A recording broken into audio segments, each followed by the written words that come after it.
While everyone is sleeping, I'll be ruminating through a dreamy labyrinth of endless thoughts. Some seem useless until I wake, but some keep rotating through my mind like a broken, skipping beat. Those thoughts become feelings, which I'll build into a kind of song. Some I'll fabricate into things repetitiously. Stories also become objects or a kind of canvas. I'm deeply responsive to my environment, the light and the heat of the sun, the reflections on the textures all around me. I make deliberate choices, but I often make them spontaneously. I decide what it is I'll be doing when I wake up. My images, characters, and sculptures are kaleidoscopic of sensory.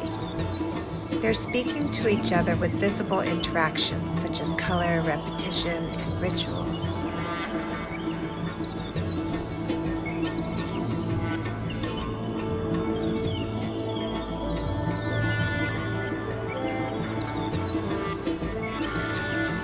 I feel incredibly motivated when I'm deeply connected to an idea. Waking up to that feeling where I begin to realize it into existence, and that's really exciting. For me, the environment is the protagonist. I'm drawing relationships between a person and nature. I draw from nature's invisible forces. They influence my interaction with materials and processes, away from familiar conventions. Like a contemplative dream, I bring into focus the parts that cut deepest by rendering those moments through whatever medium is best suited. I'm interested in concepts surrounding identity and relationships, between masculine and feminine, and in relation to the environment, time, and location. With these works that I'm creating, I aspire to arouse one's thoughts, reactions, and impulses.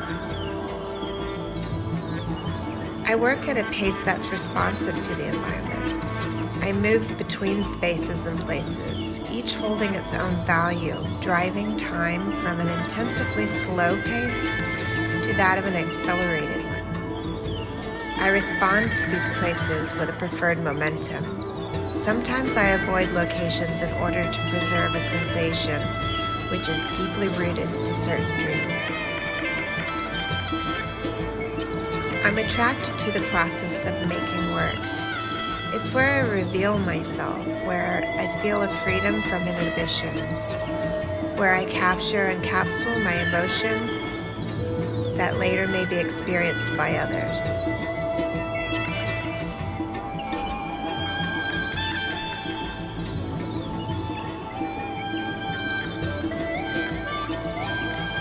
The outcome has a sparse, raw, and guttural tonality.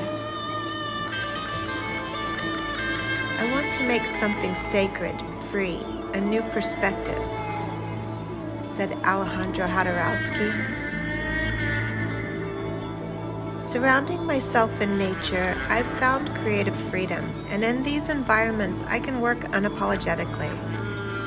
I like to work on multiple projects simultaneously, creating a rhythmic focus and blur between them.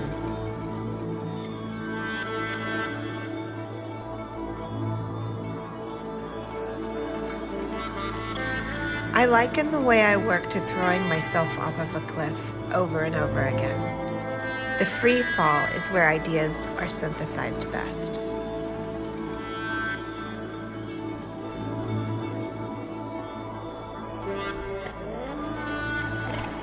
In this time of the coronavirus, staying connected to nature is what I find to be the most balancing.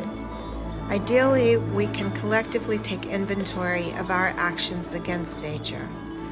But meanwhile, nature selflessly nurtures us while we become